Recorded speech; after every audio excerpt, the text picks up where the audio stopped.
Oke, halo teman-teman sekalian. Selamat datang di video pembelajaran tentang perkuliahan data structure. Untuk di minggu pertama ini, perkenalkan nama saya Vincentius Riandaru Prasetyo atau biasa yang dipanggil Vincent. Mungkin yang belum pernah ketemu saya, yang belum pernah mengenal saya. Di sini saya akan memberikan materi-materi terkait dengan data structure ya. Silahkan untuk teman-teman bisa diikuti ya, terutama di sini saya akan lebih banyak mengajar di KPA. Oke, teman-teman kita mulai. Jadi untuk materi week 1 ini, untuk perkenalan singkatnya, jadi materi week 1 ini kita akan membahas tentang complexity analysis atau analisis kompleksitas ya. Nanti itu terkait dengan apa? Nanti kita akan bahas, kita akan diskusikan secara bersama-sama di sini teman-teman. Jadi enjoy untuk mengikuti perkuliahan data structure dari awal sampai akhir nanti. Oke, ini ada beberapa silabus atau peraturan dari kelas. Silahkan nanti teman-teman bisa dibaca sendiri, teman-teman.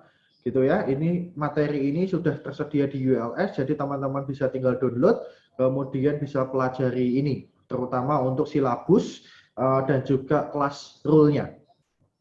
Ya, di sini ini adalah materi-materi yang akan saya berikan selama 1 semester ke depan, mulai dari week 1 sampai week ke-14. Ya, kemudian ada di week ke-4 dan juga week 11 itu ada kuis. Nanti kuisnya ini akan diadakan secara serentak bersama-sama dengan KP yang lain. Ya, nanti untuk terkait dengan detail kuis yang ada di week ke-4 atau week 11 nanti kalian nanti akan kami umumkan di sini, baik melalui email ataupun mungkin nanti kalian ingin membuat grup WhatsApp, kemudian saya di-invite ke dalamnya, silahkan, tidak masalah seperti itu. Ya, oke teman-teman kita mulai aja di sini. Sebelumnya teman-teman sekalian gitu ya, teman-teman sekalian sudah belajar mengenai tentang ALPRO di mata kuliah ALPRO, algorithm programming ataupun OOP, object oriented programming. Ya, di mana saat kalian belajar ALPRO itu tujuan kalian belajar ALPRO itu apa? Jadi membuat program yang benar, berjalan dengan benar. Intinya pokoknya bisa running, tidak ada error sama sekali. Ya, itu tujuan dari kalian belajar di ALPRO. Ya, kemudian kalian belajar OOP di sini. Ya, atau pemrograman berorientasi objek. Kalau bahasa Inggrisnya kan OOP gitu ya. Nah, itu kalian belajar apa? Jadi bukan hanya membuat program, bukan hanya membuat program yang bebas dari error, yang kalau di run itu nggak ada error, dimasukkan nilai-nilai tertentu kemudian dijalankan tidak ada error. Tidak hanya itu saja, tetapi di OOP kalian belajar bagaimana suatu program itu mudah untuk dibaca dan dipahami.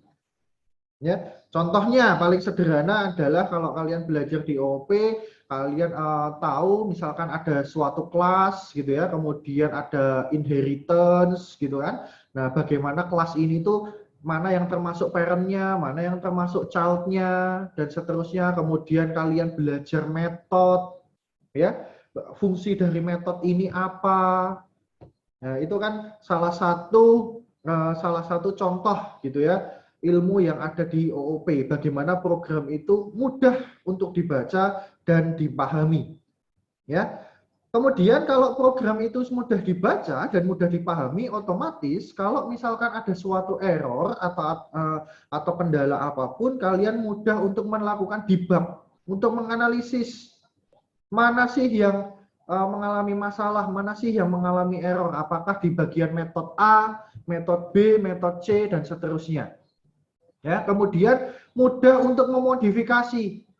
Ya, kalau misalkan kita sudah menemukan masalahnya, errornya di mana, nah kita kan bisa langsung tahu, oh kesalahannya ada di metode A, berarti langsung menuju ke metode A untuk dimodifikasi atau diperbaiki. Ataupun misalkan nanti program kalian itu berkembang, nah kalian sudah tahu di sini, oh ternyata butuh tambahan fitur seperti ini, maka saya harus mengedit di di metode ini gitu. Bayangkan kalau program-program kalian itu tidak punya metode-metode seperti itu hanya dituliskan dari atas ke bawah gitu ya, maka kalian bingung di sini ya. Kalian bingung membacanya, kalau ada error sebelah mana, modifikasinya bagaimana dan seterusnya.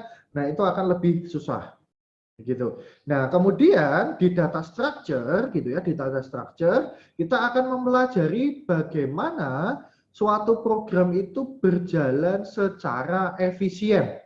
Ya kan, ada efektif dan juga ada efisien. Ya, kalau efektif itu jelas akurat. Ya, artinya kan efektif kan berkaitan dengan keakuratan. Nah, itu sudah kalian secara tidak langsung kalian sudah pelajari di Alpro dan juga OOP. Nah, kalau untuk efisien ini berkaitan dengan waktu. Ya, berkaitan dengan waktu. Bagaimana program itu berjalan dengan cepat. Nah, itu kalian pelajari di data structure di sini. Ya, terutama untuk di course ini. Ya, nanti kalian kan mungkin pernah menemukan program kok loadingnya lama, loadingnya lemot gitu ya. Kemudian prosesnya lama dan seterusnya. Nah, itu mungkin gitu ya, mungkin berarti data structure atau struktur data yang digunakan gitu ya dalam program itu tidak efektif. Sorry, tidak efisien, mohon maaf ya, bukan efektif tapi tidak efisien ya, sehingga berjalannya pun juga lambat di sini. Ya, ada beberapa faktor yang mempengaruhi gitu ya. Dan nanti kita akan melihat secara bersama-sama. Ya, ini jadi untuk di pertemuan awal ini, untuk di pertemuan satu ini kita akan membahas tentang time complexity atau kompleksitas waktu. Kita ingin memprediksi, ya memprediksi, melakukan analisis di awal, gitu ya, sebelum program kita itu misalkan launching, gitu ya, launching di launching ke umum, gitu ya, kita harus melakukan analisis dulu di sini terkait dengan kompleksitas waktu. Ya, kita memprediksi kita kira-kira berapa lama waktu yang dibutuhkan jika saya membuat code seperti ini, berapa lama waktu yang dibutuhkan jika ada datanya yang masuk sebanyak ini, nah berapa lama waktu yang dibutuhkan program untuk mengeksekusi itu. Gitu ya. Nah, data structure itu sendiri apa? Jadi data structure ini adalah format khusus gitu ya, format khusus untuk apa? Untuk mengorganisasi, mengatur atau memanage dan menyimpan data. Ya, intinya adalah itu. Ya, mungkin sebelumnya saat kalian belajar Alpro dan juga OOP, kalian sudah mengenal dua struktur data atau dua data structure yang mungkin kalian tidak maksudnya tidak sadari itu, yaitu array dan juga list. Ya, di Alpro dan juga OOP kalian sudah mempelajari terkait dengan array dan juga list, bagaimana penggunaannya, bagaimana mengakses data-data yang ada di dalam array ataupun list, begitu ya. Nah, cuma kalian mungkin baru sadar, oh ternyata array dan juga list itu termasuk dalam struktur data atau data structure. Ya, ini beberapa data structure ya yang nanti juga kita akan bahas selama satu semester ke depan. Oh iya, teman-teman, jadi mata kuliah ini merupakan mata kuliah teori, teman-teman. Jadi nanti kita tidak ada programming sama sekali, tetapi kalian yang perlu intinya yang perlu dicerna, yang perlu ditangkap di sini adalah kalian mengerti dulu konsepnya, gitu ya. Kalian pahami dulu konsepnya, gitu ya. Kemudian, nah kalau kalian sudah paham konsepnya, gitu ya, untuk implementasinya di program pasti kalian akan jauh lebih mudah, begitu ya. Karena kan programming itu bukan melulu soal hafalan, gitu ya, bukan melulu soal hafalan bagaimana kalau seperti ini penyelesaiannya seperti ini dan seterusnya, tapi ini lebih ke arah logik.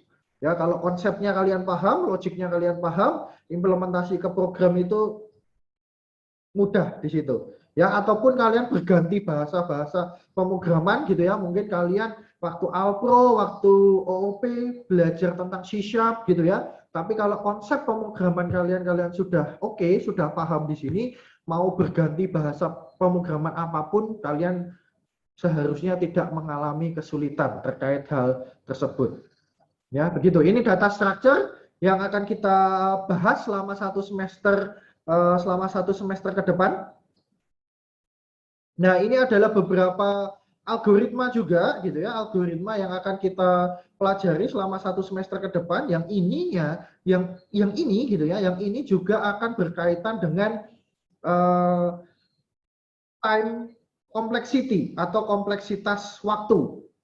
Ya, bagaimana misalkan nanti kita akan juga melihat lebih jauh bagaimana algoritma insertion short, selection short atau tree short gitu ya, yang dia mempunyai kompleksitas waktu yang berbeda-beda ya, sehingga nantinya kalian bisa memutuskan, oke, kalau saya membuat program seperti ini, berarti algoritma sorting yang akan saya gunakan adalah apa di sini, apakah insertion atau selection atau tree short ataupun yang lainnya di sini.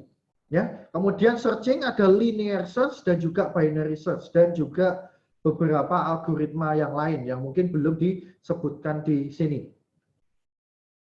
Ya, oke. Terkait dengan kompleksitas, analisis kompleksitas. Nah, di sini kita sebagai seorang programmer kita juga harus tahu di sini.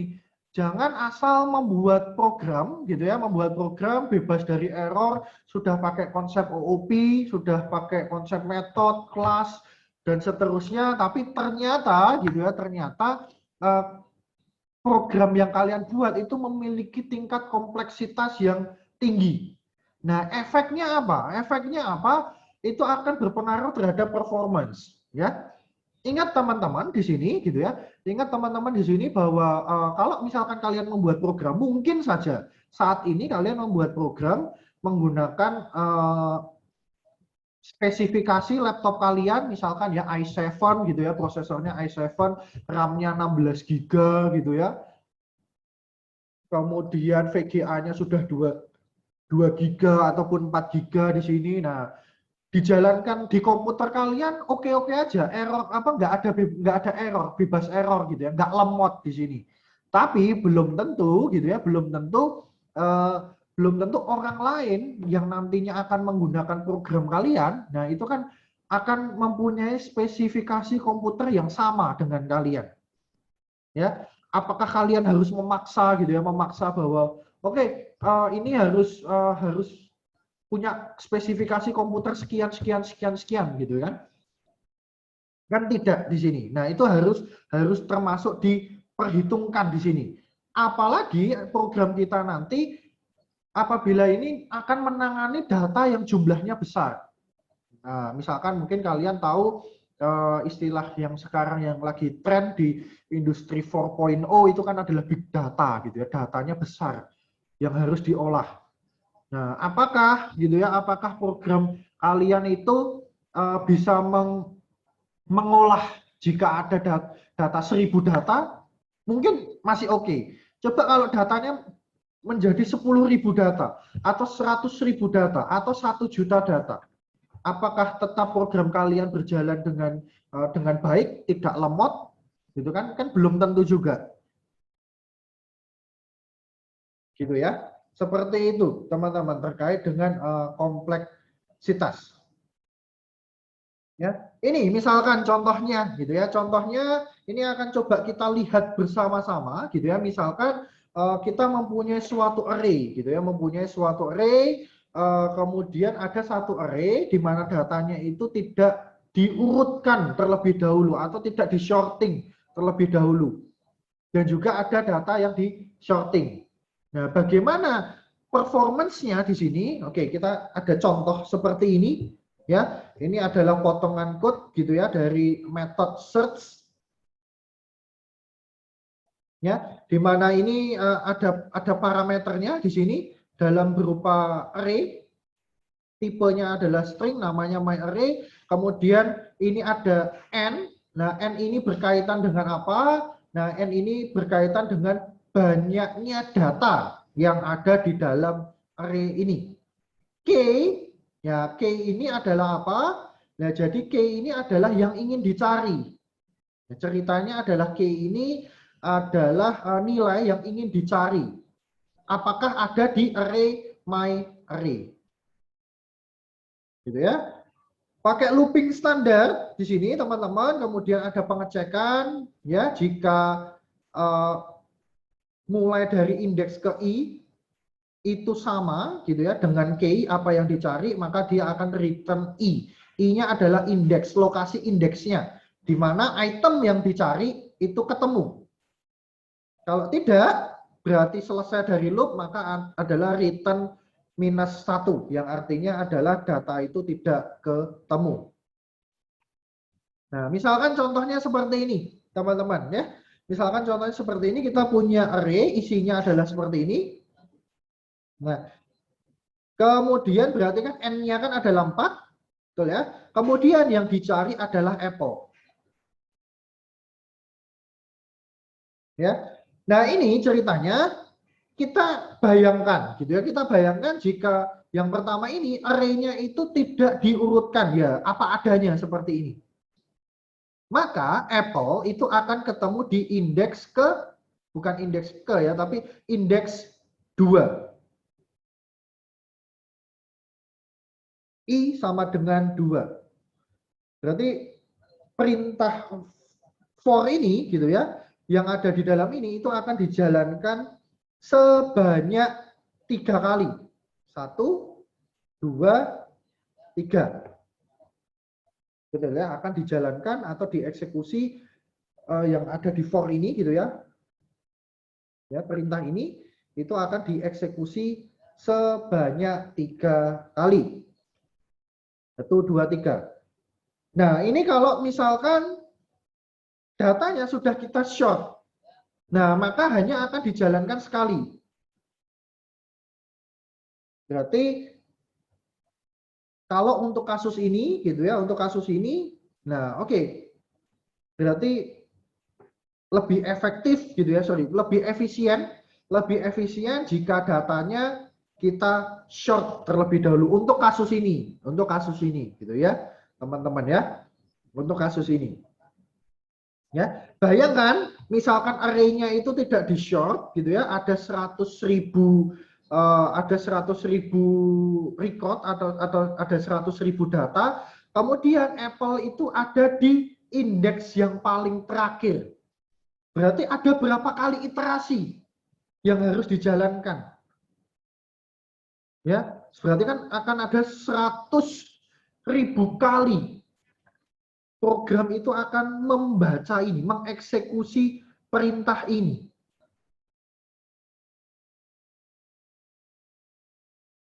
Ya, itu baru 100.000. Kalau 1 juta bagaimana? Kalau 10 juta bagaimana? Ya, pasti membutuhkan waktu yang lebih lama di sini.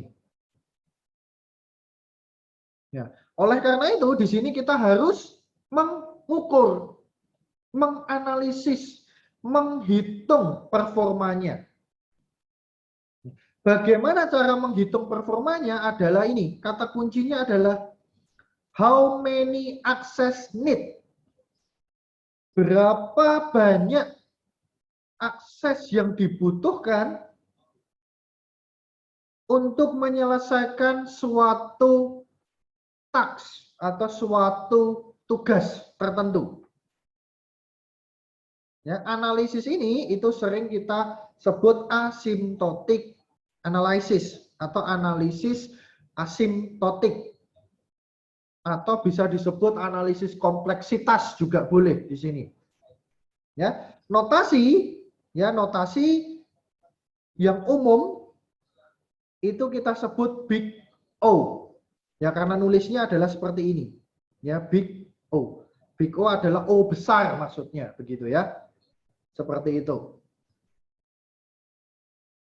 Nah, misalkan contohnya hasil dari analisis kompleksitasnya adalah big ON, gitu ya. Berarti artinya adalah, gitu ya, besarnya N data ini, ya, besarnya n data ini itu membutuhkan gitu ya, membutuhkan n kali gitu ya, n kali step atau n kali iterasi atau n kali eksekusi. Begitu. Nah, misalkan kita punya n itu berkaitan dengan apa? Berkaitan dengan jumlah datanya ya. Misalkan kita mau mengeksekusi 100.000 data. Berarti kita harus berbicara kemungkinan terburuknya. Ya, kemungkinan terburuknya berarti dia akan dieksekusi sebanyak 100.000 kali. Ya, itu jika big O-nya adalah seperti ini. Big O N. Nah, nanti ada jenis yang lain nggak apa? Ada di sini. Kita lihat bersama-sama, gitu ya. Itu pengaruhnya terhadap apa? Nah, nanti kita juga lihat. Ya.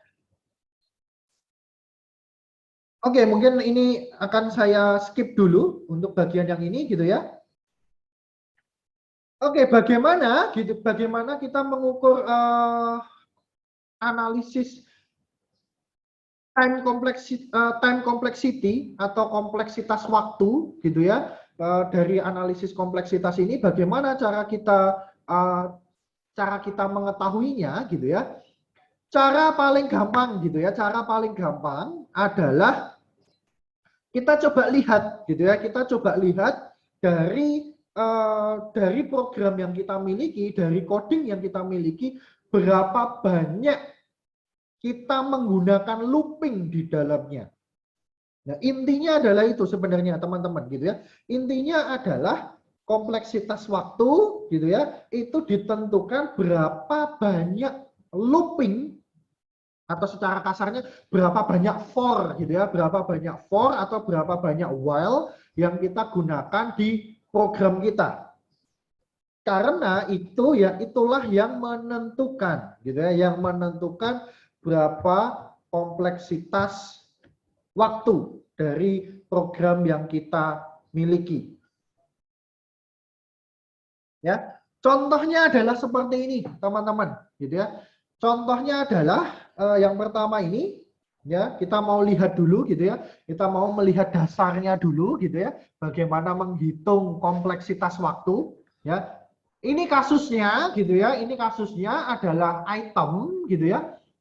Item itu ditemukan di indeks pertama. Di indeks pertama itu berarti di indeks I sama dengan 0. Gitu ya. Ini tadi potongan programnya.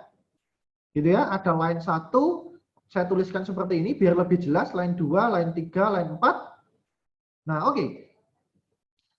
Kalau kita imajinasikan, kita melogik bersama-sama, ya, teman-teman ya. Kalau item itu ditemukan, gitu ya, ditemukan di indeks pertama atau I sama dengan 0, ya, maka line 1 ini akan dibaca 1 kali. Betul ya, saat I sama dengan 0, maka kan ini bernilai true, gitu kan, akan masuk ke sini, dan ini akan dibaca. Dan ketemu, benar, true juga. Berarti dia hanya dibaca 1 kali. Berarti kan akan masuk ke dalam ini, nah ini akan dibaca. Dibacanya juga 1 kali. Nah, sedangkan perintah ini, dia tidak dibaca sama sekali.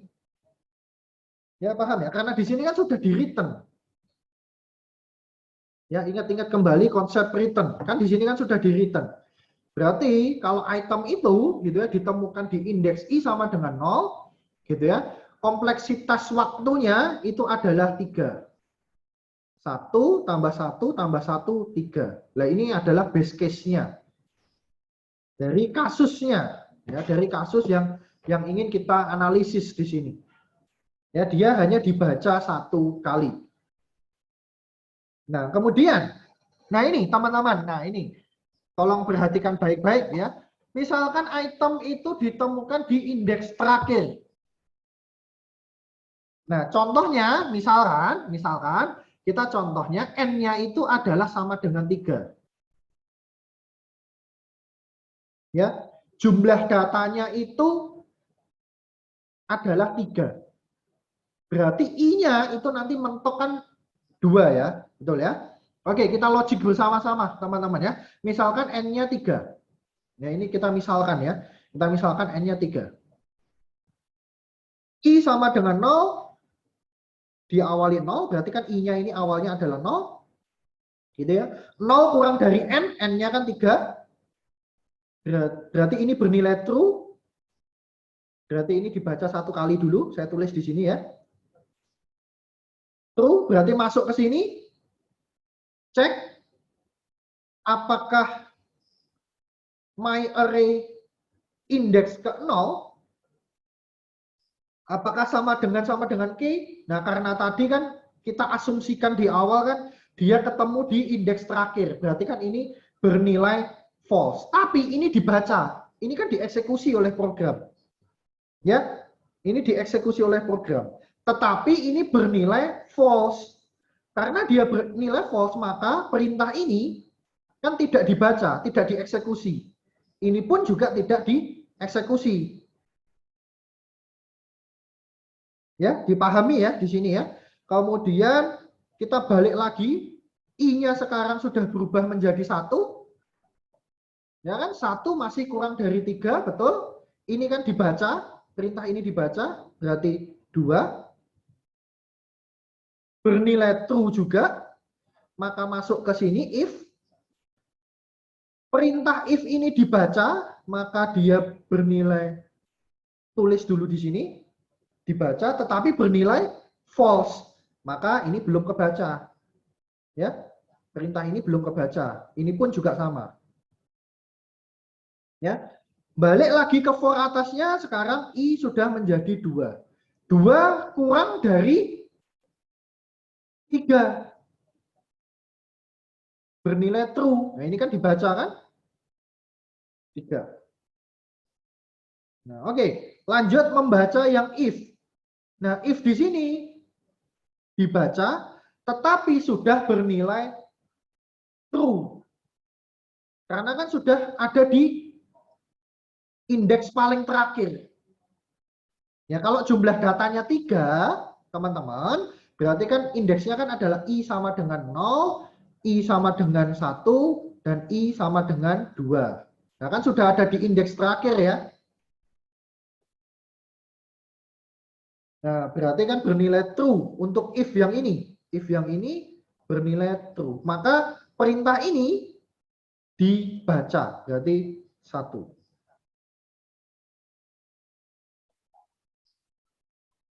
Ya, ini tetap 0 karena tidak dibaca. Ya. Oleh karena itu, perintah for tadi itu dibaca sebanyak 3 kali. Ya, tadi ini ya, 3 kali di sini ya. 3 itu sama dengan N. Ya, karena tadi kan N-nya 3. Gitu kan, N-nya 3. Sedangkan perintah yang line 1 ini itu dibaca sebanyak 3 kali. Berarti dia kan sama dengan N. Perintah if line kedua ini gitu ya, line kedua ini dibaca 3 kali.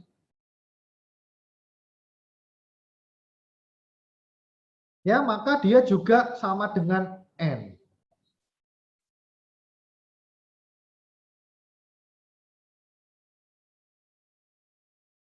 Ya, begitu teman-teman. Kemudian totalnya adalah N plus 1 plus 0 sama dengan 2N plus 1. Ya, kemudian kita menuliskan big O-nya, gitu ya. Kita menuliskan big O-nya, kita tuliskan nilai N tertinggi. Nah, karena di sini kan hanya N saja ya. Maka di sini tulisannya big O N, begitu. Nah, ini ada worst case-nya. Worst case-nya adalah itemnya tidak ditemukan. Nah, worst case-nya adalah itemnya tidak ditemukan. Nah, misalkan contohnya lagi ya, N-nya sama dengan 3. Ya, berarti ada I sama dengan 0, I sama dengan 1, dan I sama dengan 2.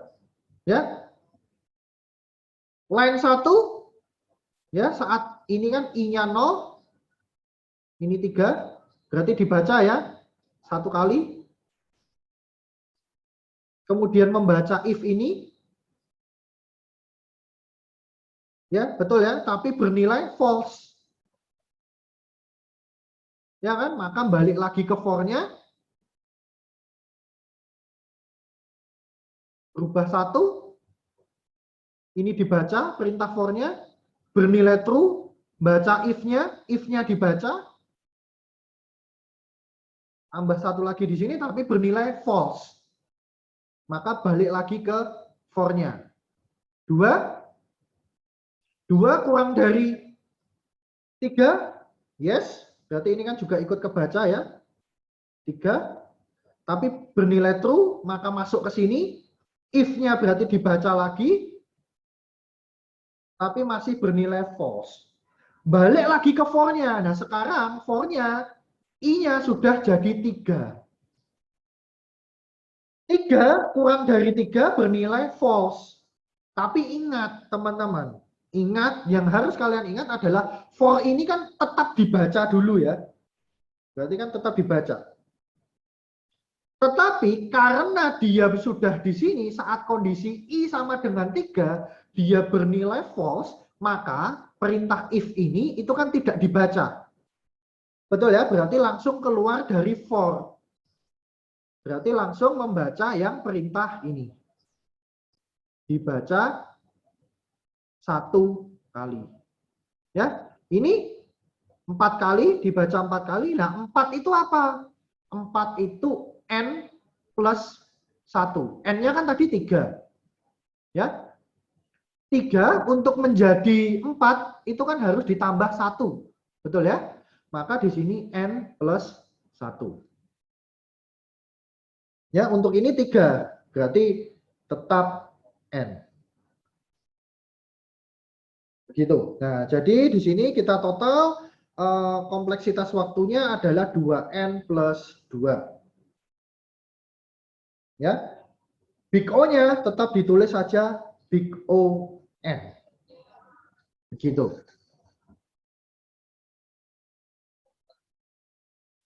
Ya. Ini kemudian ada contoh yang lain, teman-teman sekalian. Nah, ini ada contoh yang lain. Nah, ini contohnya, ini lebih kompleks. Ya, kita coba pahami bersama-sama ya, teman-teman di sini. Ya, di sini ada double looping di sini. Ya, contohnya ada program seperti ini. Dan untuk di if yang bagian ini, nah kita asumsikan, gitu ya, kita asumsikan dia bernilai selalu bernilai true. Ya, ingat baik-baik di sini ada asumsinya bahwa ini selalu bernilai true. Ya, dia selalu akan bernilai true. Nah, bagaimana kompleksitas waktunya dan juga big O-nya bagaimana? Nah, ini penjelasannya. Ya, untuk yang lain pertama. Misalkan jangan N-nya sama dengan 3, Pak. Misalkan N-nya yang lain, oke, boleh. Gitu ya. Oke, misalkan kita N-nya sama dengan 4. Nah, naikkan 1 deh. Gitu ya. Naikkan 1. Oke ya. Nah, oke kita mulai, teman-teman. Nah, ini saya akan mengajarkan ke kalian cara cepatnya, gitu ya. Cara cepatnya kita mengerjakan secara cepatnya bagaimana. Ya, kuncinya adalah di awal. Kalau kalian di awal sudah benar, lanjutnya, gitu ya, lanjutannya itu pasti kalian akan benar. Jadi kuncinya adalah line 1.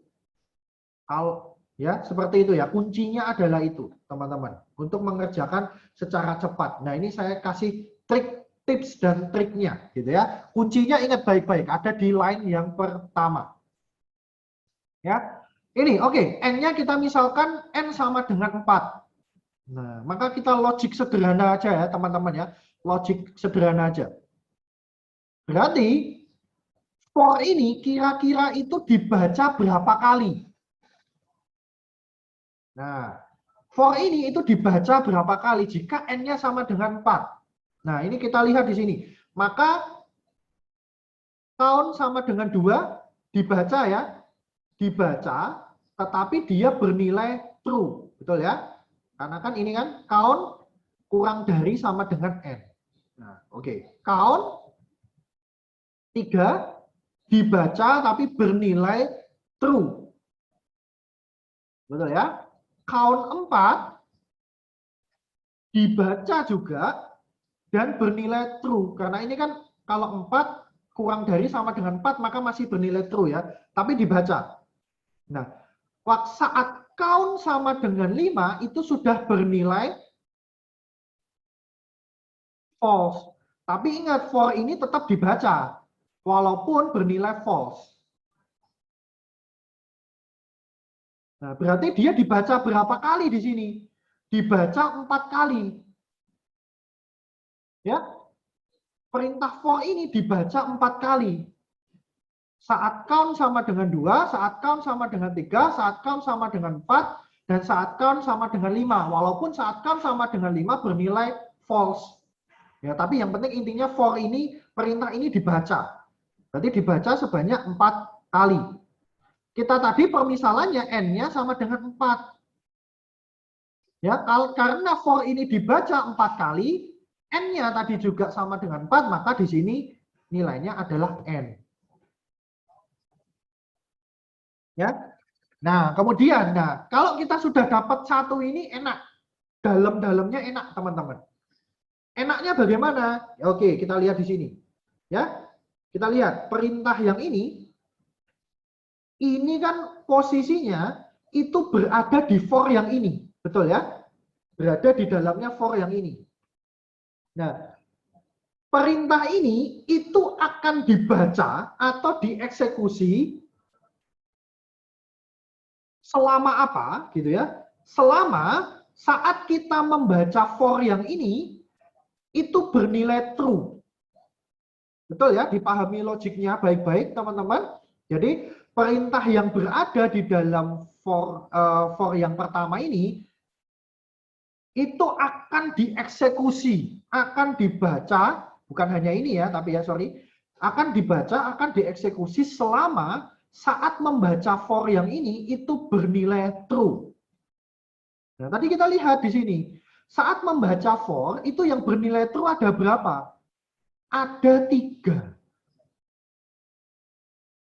Nah, kalau 3 itu karena tadi awalnya adalah N-nya adalah 4, maka gitu ya. Maka di sini 3 itu N-min berapa?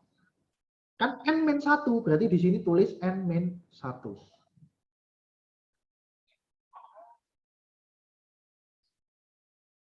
Begitu ya, teman-teman ya. Paling cara cepatnya lagi adalah tinggal yang berada di dalam for itu tinggal diminkan 1. Ya, misalkan contohnya seperti ini. Saya punya misalkan for gitu ya, terserah deh for-nya mau bagaimana, kemudian di dalamnya ada code lagi gitu ya. Di sini ada code lagi. Ini misalkan nilai kompleksitasnya adalah N+1. Maka yang berada di dalam for ini itu adalah N. Karena kenapa? Kompleksitas ini tinggal dimenkan 1. Bisa dipahami ya maksudnya teman-teman ya. Nah, kalau misalkan di for ini kompleksitas waktunya adalah N-1, ya maka yang ada di dalam for ini, yang ada di sini, itu adalah N-1 min 1. Berarti N min 2. Dimenkan 1. Cara cepatnya begitu. Jadi kuncinya adalah kalian harus tahu dulu di line yang pertama ini, yang kalian analisis. Kalau ini kalian sudah dapat, sudah kalian yakin 100% dapat, berapa nilai kompleksitasnya yang ada di sini, yang ada di dalamnya tinggal dimenkan 1. Gitu ya. Bisa dipahami ya teman-teman di sini. Seperti itu. Nah, kemudian ini ada double looping teman-teman. Ini ada perintah for lagi, ada looping lagi. Padahal kan ingat, konsep dari analisis kompleksitas itu kan kita menghitung berapa banyak looping yang ada. Nah, di sini kok ada looping lagi, ada for lagi. Nah, cara yang pertama adalah ingat baik-baik. apa yang konsep yang tadi saya berikan. For ini itu berada di for yang ini. Ya kan? For yang ini itu berada di for ini. Maka kompleksitasnya dia adalah n-1. Tuliskan dulu di sini. n-1. Ya. Karena ini juga merupakan for, maka kita harus hitung juga, teman-teman, kompleksitasnya. Nah, di sini tadi n-nya kita misalkan adalah 4. Nah, berarti perintah ini itu dibaca sebanyak berapa kali?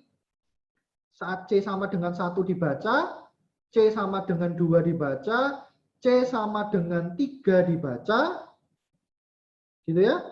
C sama dengan 4 dibaca, tapi ini bernilai true, true, true, true.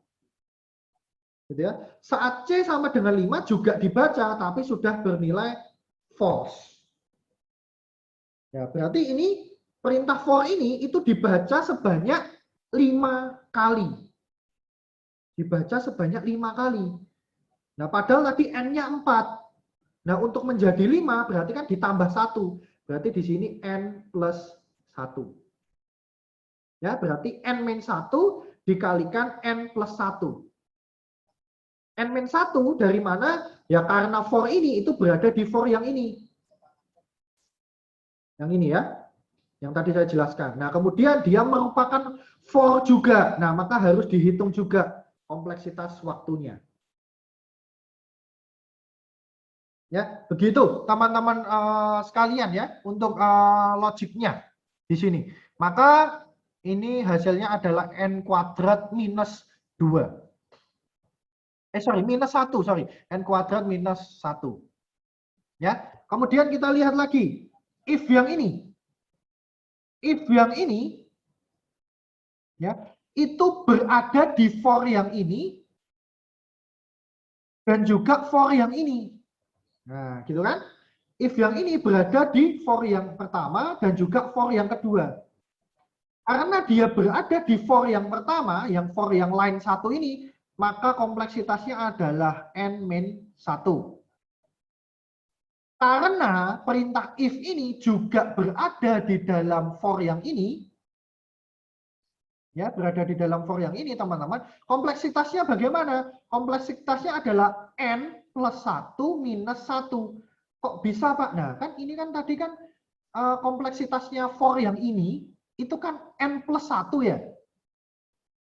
Betul kan teman-teman ya? N plus 1 ya tadi ya di sini. Nah, oleh karena itu, maka n plus 1 minus 1. Hasilnya adalah n di sini.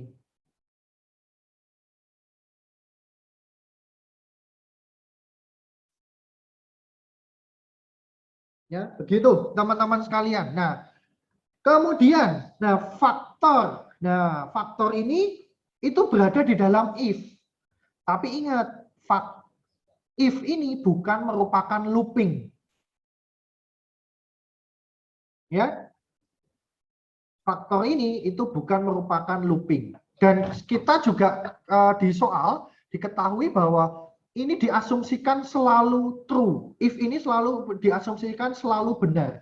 Maka artinya adalah perintah ini berarti akan selalu dibaca. Ya, kalau dia selalu otomatis selalu dibaca, nah faktor ini gitu ya, line ini, perintah code ini itu berada di for yang pertama, for yang ada di line 1, maka dia n-1.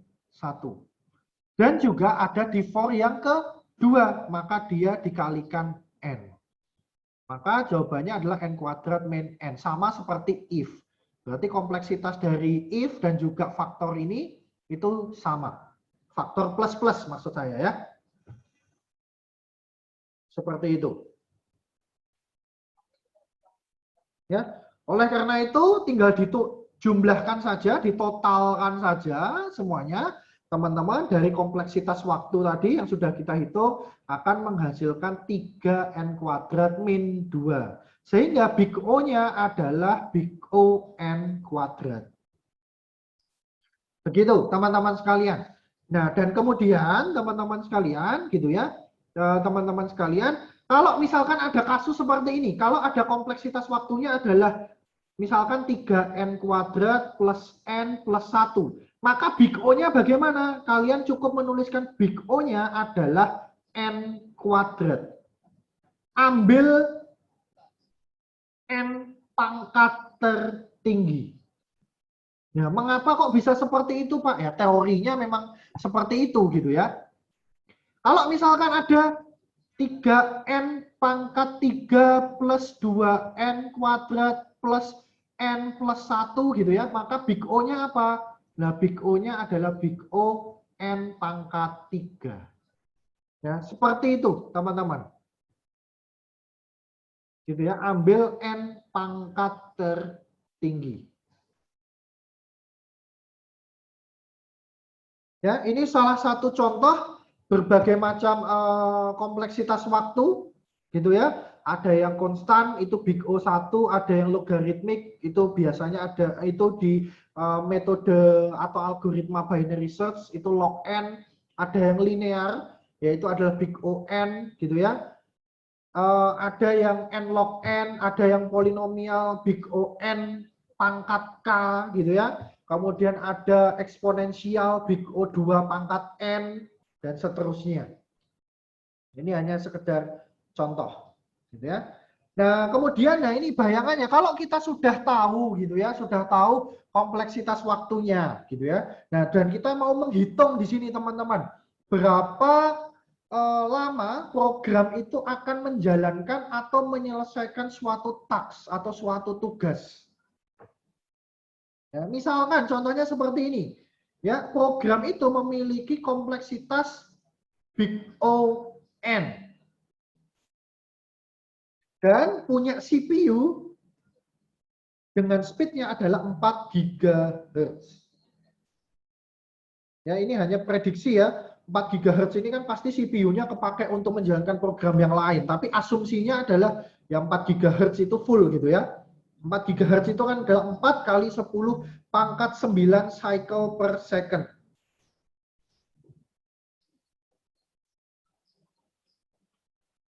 Ya, yang artinya adalah CPU itu bisa menjalankan 10 pangkat 9 statement atau perintah per secondnya.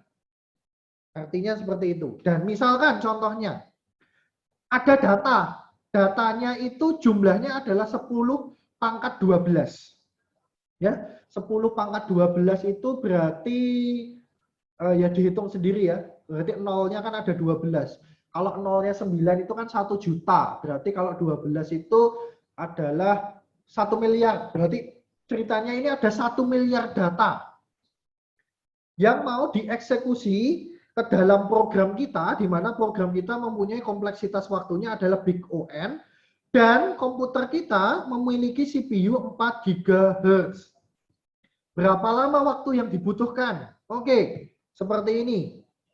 Ya, N itu kan berkaitan dengan jumlah datanya. Ya, karena kompleksitas waktunya adalah big O(n), maka 10 pangkat 12 ya juga 10 pangkat 12. Waktunya adalah 10 pangkat 12 dibagi 4 kali 10 pangkat 9. Nah, ini kan bisa dicoret ya, teman-teman ya. Jadi 3, berarti kan 1000 bagi 4, 250 second. Atau 4,17 menit. Nah, bayangkan teman-teman, kalau misalkan kita punya big O(n) kuadrat, program kita kompleksitas waktunya adalah big O(n) kuadrat. Ya, kalau data yang kita miliki adalah 10 pangkat 12, maka dia akan sebenarnya, gitu ya, sebenarnya eksekusinya dilakukan sebanyak 10 pangkat 12 dipangkatkan lagi 2. Karena ini kan N. Ini kan N ya. Berarti kan 10 pangkat 24. Ya, berarti time-nya berapa? 10 pangkat 24 dibagi 4 kali 10 pangkat 9. Ini kalau dicoret, coret ini jadi 15. Ya, 10 pangkat 15 dibagi 4. Nah, berapa itu? 10 pangkat 15 bagi 4. Berarti 10 pangkat 10 pangkat 15, 10 pangkat 12 itu aja 1 miliar. Kalau 10 pangkat 15 berarti 1 triliun. 1 triliun detik dibagi 4. 1 triliun detik dibagi 4 berarti 250 miliar detik. 250 miliar detik itu kalau dijadikan menit, dijadikan jam, dijadikan hari, berapa lama? Ya. Berarti dari sini kita bisa mengambil kesimpulan seperti apa, teman-teman? Berarti kesimpulan sederhana yang bisa kita tarik di sini adalah semakin banyak looping yang ada di dalam program kita, gitu ya, maka semakin kompleks juga waktu yang dibutuhkan untuk mengeksekusi suatu data tertentu. Apalagi kalau loopingnya bersarang ya teman-teman ya. Ini lebih khususnya kepada nested loop atau looping yang bersarang. Semakin banyak kita punya program di mana di dalamnya itu ada nested loop-nya atau looping bersarangnya gitu ya. For di dalam for atau while di dalam while gitu ya. Looping di dalam looping gitu kan. Nah, itu maka semakin banyak kompleksitas waktunya. Nah, itu adalah kesimpulan sederhana yang bisa ditarik di sini. Ya, begitu teman-teman sekalian. Ya. Oke, teman-teman. Nah, ini ada exercise yang harus kalian kerjakan. Gitu ya, silahkan kalian kerjakan. Hitung kompleksitas waktunya. Jadi nanti kalian akan membuat suatu tabel gitu ya. Isinya adalah line gitu ya. Ada 3 kolom gitu ya. Line, kemudian code-nya apa atau komennya, kemudian ini adalah repetition-nya, repetition. Ya. Per line silahkan dianalisis kompleksitas waktunya, kemudian nanti totalnya gitu ya, total kompleksitasnya berapa. Kemudian big O-nya apa di sini. Nah, seperti itu ya, teman-teman ya. Dari potongan code berikut ini. Ya, silakan kalian untuk ini silakan kalian kerjakan di kertas. Harus tulis tangan. Nggak boleh ketik di Word, tidak boleh. Untuk apa? Ya, agar kalian belajar menulis juga gitu ya. Untuk mencegah salah satu mencegah plagiatnya ya ini juga gitu ya. Kalau kalian hanya ngetikkan di Word ya kalian bisa copy paste dari punya teman. Tapi setidaknya kalau kalian menulis di kertas gitu ya paling tidak kalian membaca dan juga mempelajari ya minimal membaca gitu ya. Seperti itu. Habis ditulis di kertas, ambil foto gitu ya, kemudian upload di ULS. Kalau ada satu foto, lebih dari satu foto, mohon maaf, kalian jadikan dalam satu buah folder, kemudian folder itu kalian zip, baru upload di ULS. Keterlambatan dengan alasan apapun, nilainya adalah 0. Begitu ya.